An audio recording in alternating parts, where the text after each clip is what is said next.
Selamat sore. Hari ini kita akan memulaikan perkuliahan kita, yaitu asistensi akuntansi keuangan satu. Sebelum itu perkenalkan, nama saya Louis. Saya akan menjadi asisten kalian dan kita akan belajar bersama-sama mengenai akuntansi keuangan satu ini. Selanjutnya kita akan membahas kontrak perkuliahan, yaitu kuliah dilaksanakan setiap hari Jumat sesi 4. Kuliah menggunakan video melalui aplikasi Edpuzzle. Tidak ada mites dan sebagai gantinya akan diberikan tugas atau kuis setiap pertemuan. Pengumpulan tugas atau kuis melalui aplikasi Classroom. Batas pengumpulan tugas 1 minggu setelah diberikan dan kuis dikumpul sesuai waktu yang ditentukan. Minimal kehadiran 80% atau bisa 2 kali izin.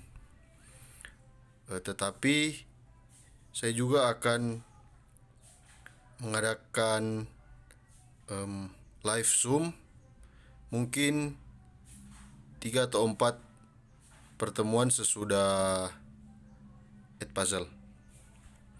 Selanjutnya komponen penilaian, yaitu 25% untuk keaktifan, 25% untuk tugas, 15% untuk kuis dan final test, 35%. Baik, langsung saja kita masuk ke chapter 4, yaitu income statement and related information.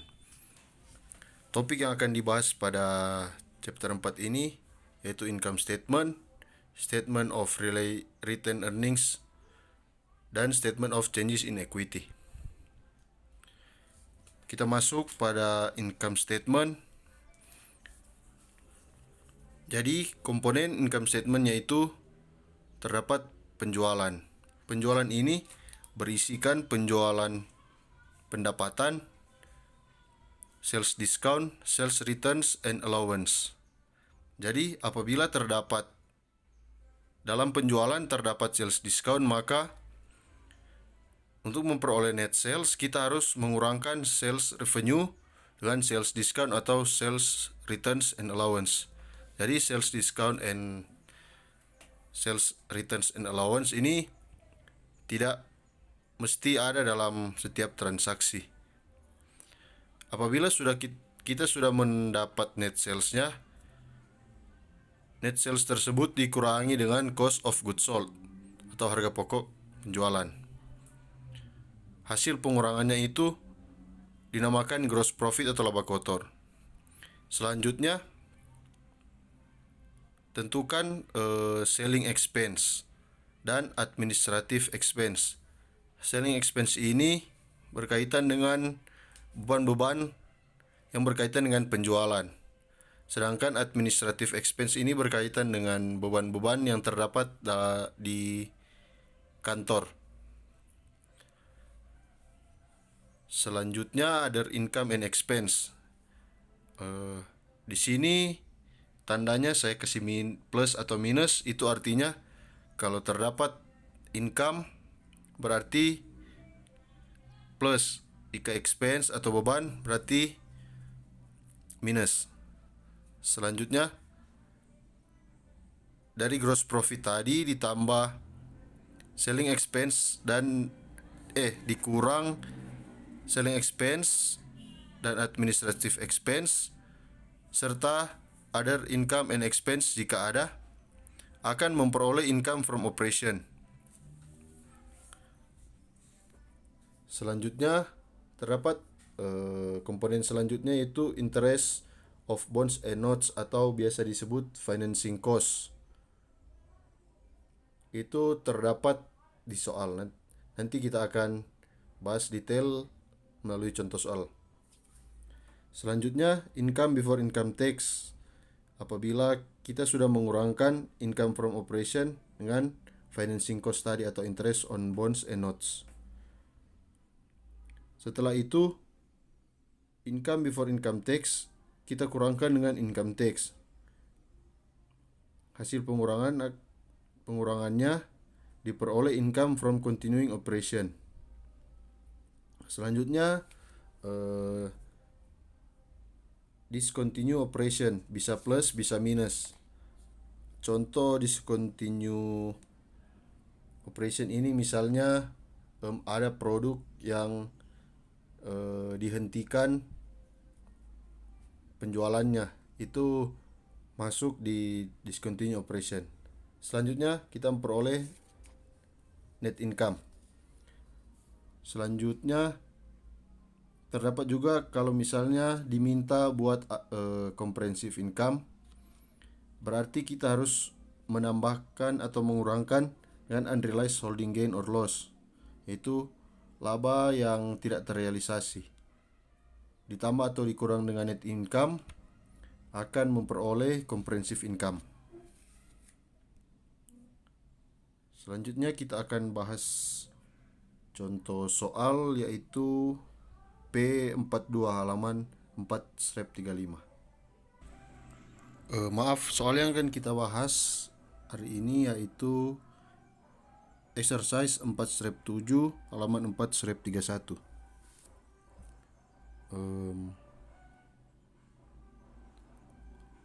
Tolong kalian buka buku cetaknya dan baca soalnya.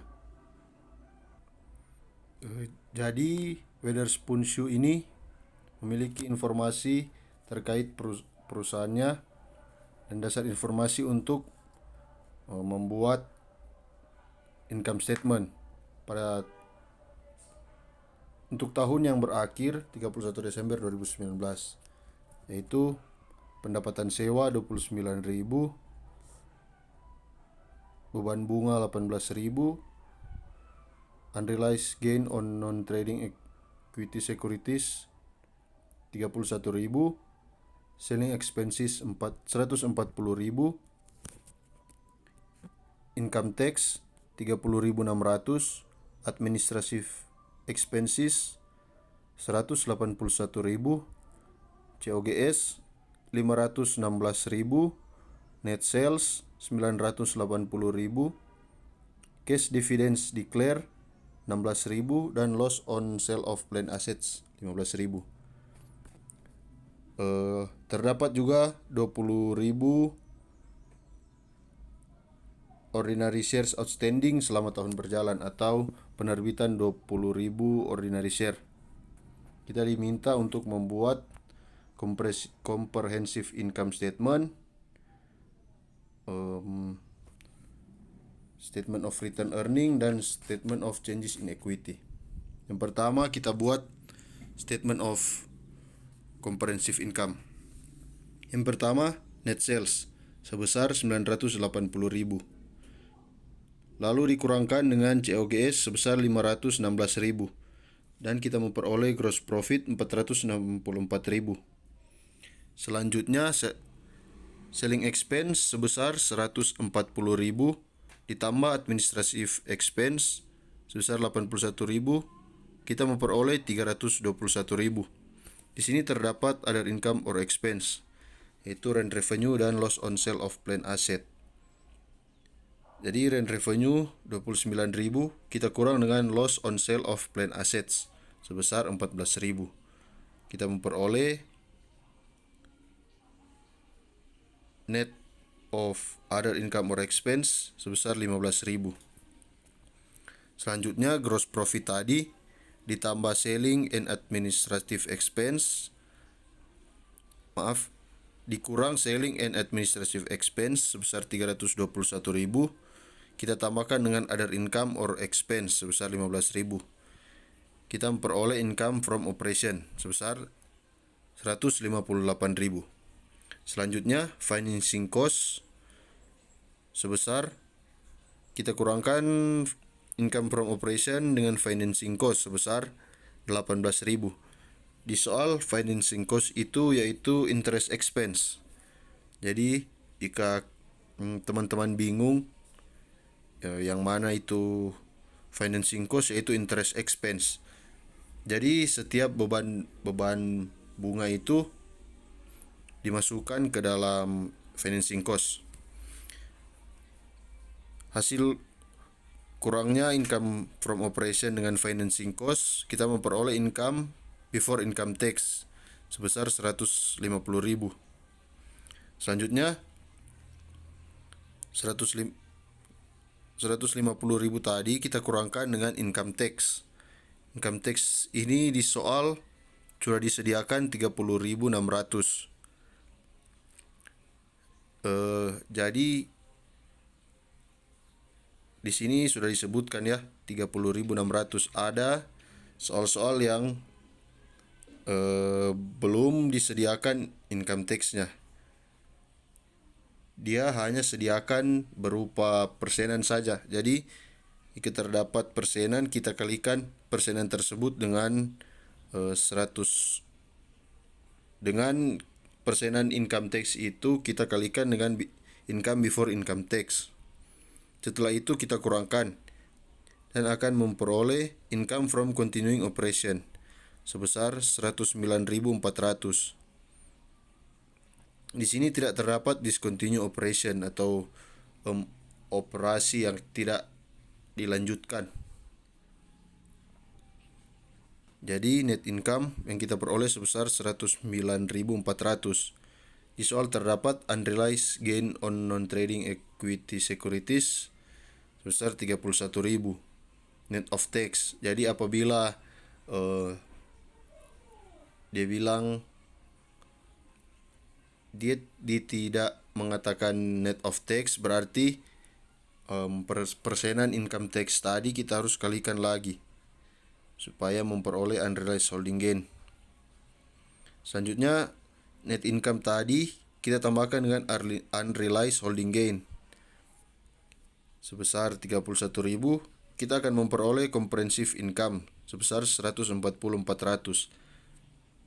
Jadi sebenarnya income statement dan comprehensive income ini bisa juga dipisah laporannya. Jadi setelah kita bikin income statement, baru berdasarkan net income yang ada, kita bikin lagi statement of comprehensive income. Tapi untuk memudahkan bisa juga digabung. Untuk yang di soal ini kita kerja yang bagian A, yaitu prepare a comprehensive income statement using the combined statement approach. Jadi kita gabungkan antara income statement dan comprehensive income. Untuk yang bagian B itu diminta untuk pisah laporannya. Jadi kalian tinggal baca soalnya saja. Dia minta pisah atau digabung.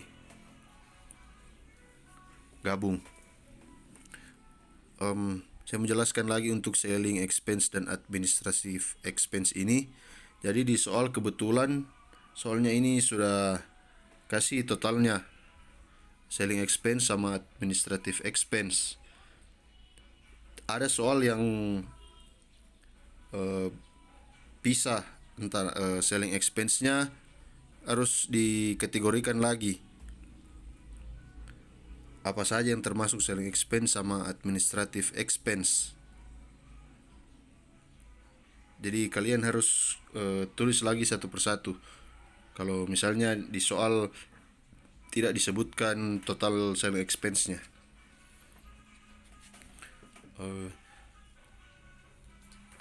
Oh ya, kalau misalnya saya ada mungkin kalian lihat kesalahan, bisa koreksi melalui grup kelas saja. Selanjutnya yang kita buat itu statement of return earning. Jadi return earning. Jadi laporan selanjutnya statement of return earning. Kita lihat dulu di soal apakah ada beginning return earning-nya. Jadi beginning return earnings-nya ini bisa jadi ada, bisa jadi tidak, tergantung perusahaannya. Kebetulan soal ini tidak menyediakan beginning return earnings, jadi return earnings-nya 0. Selanjutnya beginning return earning kita tambahkan dengan net income tadi yang sudah kita hitung pada soal pada bagian sebelumnya. Kita memperoleh net income sebesar 109.400. Ingat net income ya, bukan comprehensive income.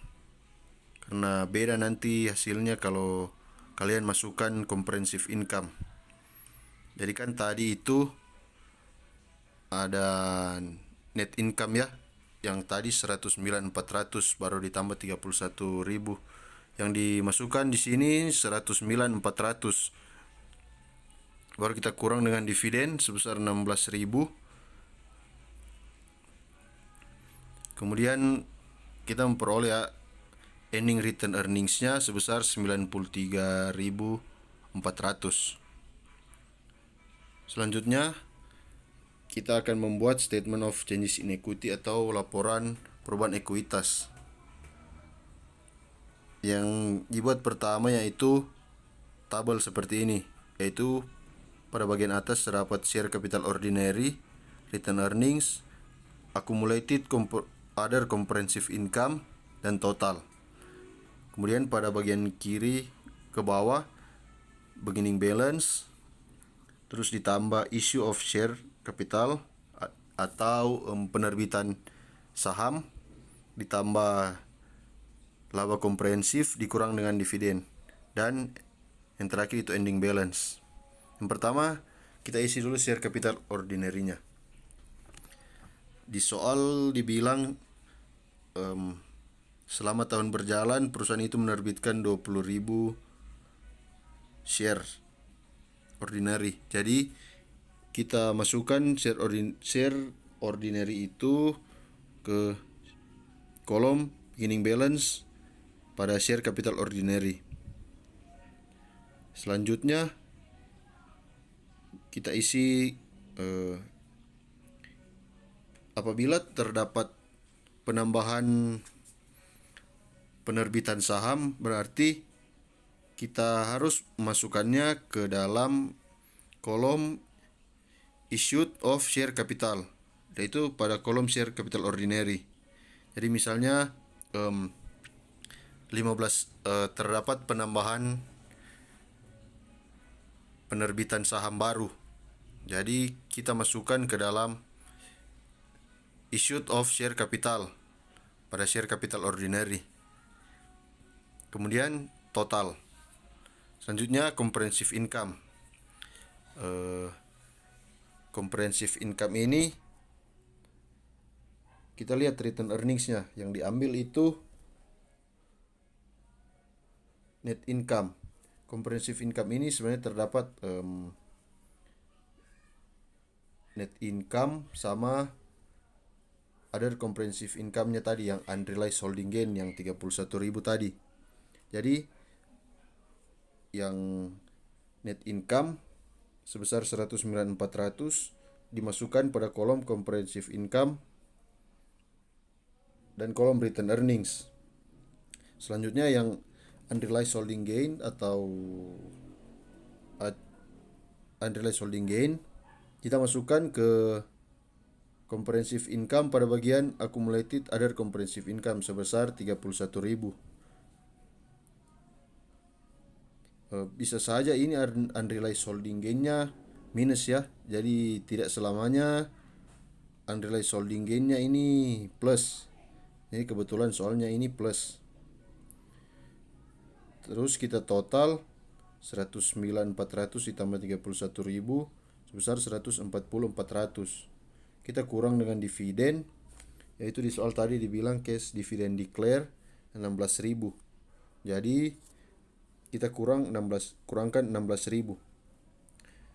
Selanjutnya ending balance-nya yaitu yang pertama share capital ordinary 20.000, return earnings 93.400, accumulated other comprehensive income-nya atau ACCOC-nya 31.000.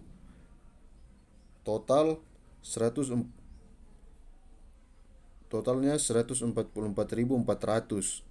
Jadi totalnya ini dari yang di atas sampai dari yang ini yang di atas 20.000 sampai 16.000 harus sama dengan total 20.000 ditambah 93.400 tambah 31.000.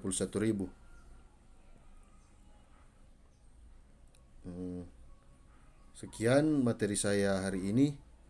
Apabila ada yang ingin ditanyakan, bisa langsung chat di grup WA.